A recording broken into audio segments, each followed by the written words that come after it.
All right, welcome to the AFE Member Spotlight. Our member spotlight this month is Bob Bender. So Bob is an active AFE member who provides outstanding influence and contributions to the Ask the Experts community. So as a thanks, we are featuring him in the AFE Member Spotlight. Bob is considered by many to be an industrial marketing guru. As the founder and president of the RB Bender Group, he has 48 years of experience in industrial marketing and sales with an extensive knowledge of machinery, materials, and manufacturing techniques. Bob has also worked for BorgWarner and Sumitomo Heavy Industries and sold industrial products to General Motors, Ford, Bethlehem Steel, US Steel, Lever Brothers, National Grid, Amtrak, New York City Department of Environmental Protection, and Long Island Railroad. He is known for creative problem solving at all corporate levels, including executive, engineering, maintenance, and purchasing. Bob has advanced degrees from Drexel University, Hofstra University, and Morris Institute of Technology. He's also the president of the AFE New York Long Island chapter since 2007, and the AFE vice president of Region 1 Northeast since 2019. Wow, that's a lot of accomplishments. So yeah, thank you, Bob, for joining me today. Well, it's a long and storied career, Lauren. Yeah, I'm excited to learn more. So to get us started, how did you get into facilities management industry? Well, I in college I took engineering courses and I got involved with the AFE. Maybe about 20, 30 years after I started my career. I was mostly in the sales end of things. All right. So I was calling on facility managers. I was meeting facility managers. I was doing projects for facility managers. So it was just a natural thing for me to get into the AFE. I met a friend.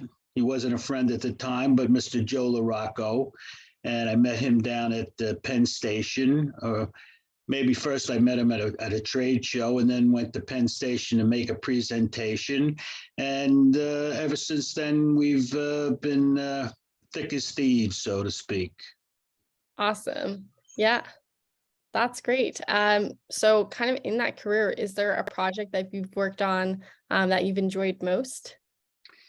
You know, Laura, all my projects I enjoy because there's nothing that gives me more satisfaction than a customer that calls me up and whining and saying, "Oh, Bob, my machine doesn't work, or this doesn't not operating properly, or I'm not getting the service life out of this machine that I think I should get.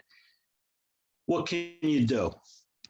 And then when I do it and it's done and the customer is all happy and satisfied and he's saving a lot of money in downtime and uptime production, he's not down and out losing money having crews stand by while the machine is standing there doing nothing. So all my projects are like my little babies, and I bring them to fruition and they all make me happy. But, like being in New York, I've had some opportunities to meet some, real character type peoples. And if it just reminded me of a little story that if I could take some time out and tell, I would love to do it. Yeah, go for it. I used to call on a big car crushing facility up in the Bronx that was owned and managed by a Mr. Carmine Agnello. Now that name might not ring a bell with you, but he was John Gotti's son-in-law. I don't know if you ever saw Bringing Up Gotti, but those two children, and he was married to Victoria Gotti. And he had a big problem. He took me in there, he would take me in there and he would pat me down because he thought I might be wired for sound or I might be with the FBI.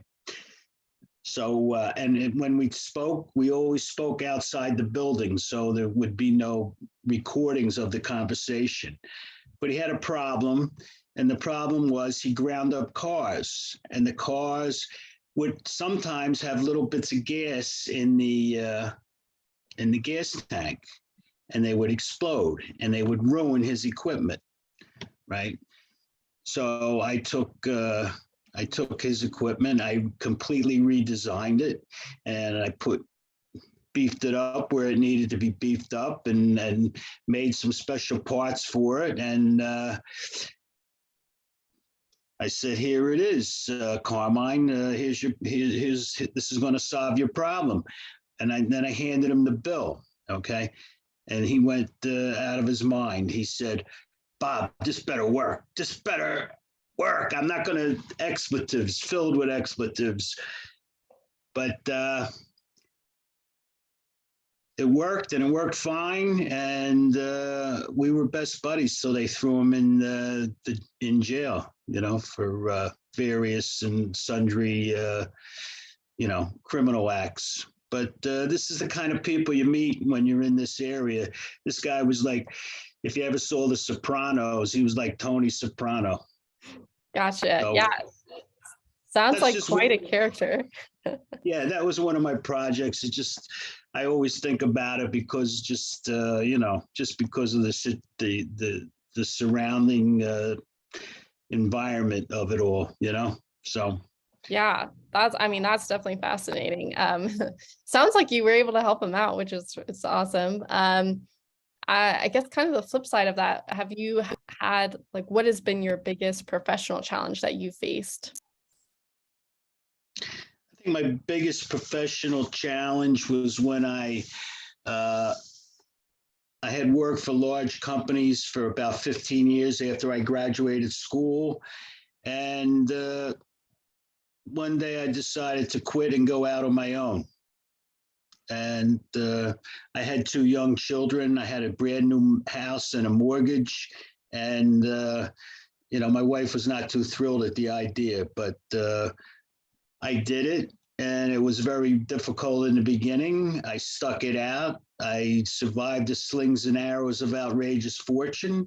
And here we are, like over 30 years later, and we're doing okay. So thank Yeah, you. that's awesome. Yeah. What a step of faith, to go off and do your own thing. But it sounds like you really learned a lot and did a good job. Kind of based off that, if you could go back in time and give yourself one piece of advice, what would it be? It would be network. Get out there and network and build yourself a network. It's a resource. It's people that people that you trust. And I wish I would have known about this long ago when I was just getting out of school, because I would have done it right from the get-go. All right. A lot of people now, young people now, they're too interested in, they think they can do everything over the internet. They can do everything over the phone, but I don't care. Call me old school. I like face-to-face interaction where I get immediate feedback from the customer. And I'm at his place of business. I get to see his problems, and I know, what I can do to solve them. So network. If you got to join the AFE, is a great networking organization. There's many others, in your particular sphere of influence. That's what you need to do. And I wish somebody would have told me about it sooner, because I would have done it right away. Yeah. Yeah, that pretty much leads into my next question. How have you found AFE has helped you, and kind of what made you decide to become more involved and be a president of AFE's Chapter 4 and the vice president of AFE's Region 1? Well, let me tell you, Laura, I see a lot of guys at these networking events, and, they're just passing out a card. Here's a card, and these cards get lost in the shovel. I got stacked in the shuffle. I got stacks of these cards, right? When you're involved in something, you meet more people, and you're there for, you're with them a longer time, and you can develop a personal relationship with them. Okay. There's a trust there. There's, they know me, and they know what I do. And so if one of these people that I've met and had a relationship with, and they see something that maybe I might be able to help out with, they give me a call. And vice versa. If I need them as a resource, if I need them for to answer questions or to help out, they're there as a resource for me to draw on. And it's just a great symbiotic relationship between me and the AFE and all the people that belong to it. And it's also developed my leadership skills, my public speaking leadership skills. As far as developing that, it's been a great learning experience. Yeah, I think those are lots of great reasons for people to, continue to get more involved with AFE in addition to being members. Is just kind of the final question for our spotlight. Is there anything you'd like to talk about with fellow colleagues and members in the AFE Ask the Experts platform? Not specifically, but if you need to ask a question, or if you want to know something, or you're having a problem, don't hesitate to use the AFE as a personal resource to get some of these things solved. So sure. remember, it's out there for you. Use it, and it could help you out someday. Yeah, that's great advice. We'll be posting this in the general feed, home feed of AFE Ask the Experts. So whoever's watching this can, just post a question, start engaging. But yeah, so thank you so much, Bob, for sharing with us today and for being a part of AFE. Well, thank you, Lauren, for having me here today and allowing me to express, my experiences with the AFE and, all the positive things that have flowed from that. For sure. All right. Thank you.